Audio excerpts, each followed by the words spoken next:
An 888 ride that I have been looking forward to since this series started years ago.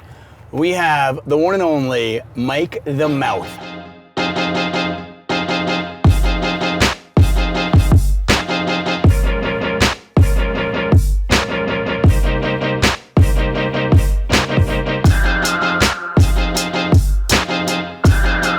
What's up? What are we doing, man? How are you? So I just want to make sure you're aware. You can say anything, okay? I fucking will. I just don't want to feel like you're censored here. Oh, no, I'm not censored. I don't give a fuck. Because I know you like to you're very careful with your words sometimes. No, I won't talk politics and we'll be fine. You know what? I think that's probably smart anyway. Okay, let's cut right to the chase. All right. Your good buddy, Phil Hellmuth, has had a phenomenal series. So far. This year. Yeah, so far. But he is in the news for his behavior at his latest final table. I like Phil. I respect Phil. We've had Phil on the show. He's a fucking idiot. But yeah, I mean, what was that all about? Like he said he was gonna burn this place down. Well, I mean, you can't say that in 2021, Mike. Why not? Why not? Fuck cancel culture, man. Fucking, he can say whatever the fuck he wants. But you know what? Every time I get knocked out of the Rio, I fucking say to somebody, I'm gonna burn the fucking place down. That's just what we say. He wasn't gonna. He didn't mean it by it. The fake news people didn't put in the fact that I'm about to tell you this is a joke. This is a joke, but I'm just gonna say it anyways. If I lose, I'm gonna burn this place down. And so they cut all that out. I will say, I thought one of the funniest things I saw Ant Zeno, who ended up winning that bracelet. Yeah, I saw him talking yesterday. Yeah, he said it, he tweeted this and he goes, well, you gotta hand it to Phil Hellmuth. He finally made a stud final table entertaining. Yeah, no shit. It's like, I mean, the Cube stud's the most boring game ever. And he did make it entertaining, Most of the overreaction, it's not really from the poker world, it's from the Twitter world. And we all know the Twitter world is the most toxic place in the entire world. Nobody has anything nice to say on Twitter or Facebook. Okay, everybody who's watching this, just send some nice things. Write some nice things to Mike. No, they don't. On Twitter.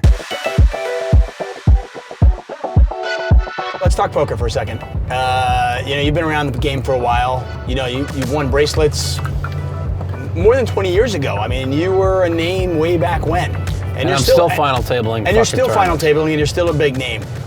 How has the game changed? I don't think the game's changed that much, okay? So no limit hold'em compared to we'll go to 2005, because 2006 is when card runners taught everyone bet sizing, and then when they did that, the ability to just pick people off by the sizes of their bets which is what I did for the first 7 years of my poker career.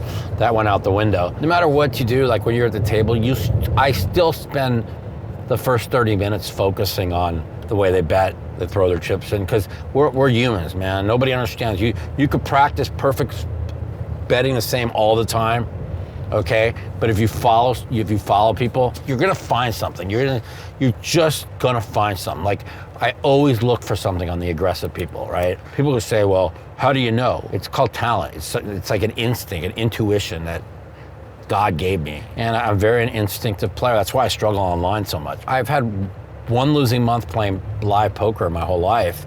And, but I did lose 4 million online. Online poker is completely different than live poker. Best couple of players we might not know. Dan Zach. Dan Zach. For sure. Young. I mean, Scott Seaver's getting old now. But Scott Seaver is amazing. I think Scott Seaver's as good as Scott Seaver is. I think people probably don't realize how good he is, right? He's so good. He's so good in every game. I play every day when I play in the mixed game 3600 with Eric Sangstrom. He's really good. But the best young 08 player in the world is Ari Engel, and he won it. So, yeah. And I mean that too. It's like I'm friends with him. I had him on my podcast, and I've played a lot of 08 with him, and he is the new. He's phenomenal. He's a new generation best Omaha 8 player in the world. Hey, Mike, we are here. Okay. This was awesome. We should do this again. Thank you it was fun. Thank you for riding with 888. You got it, my man. Okay. Fun times.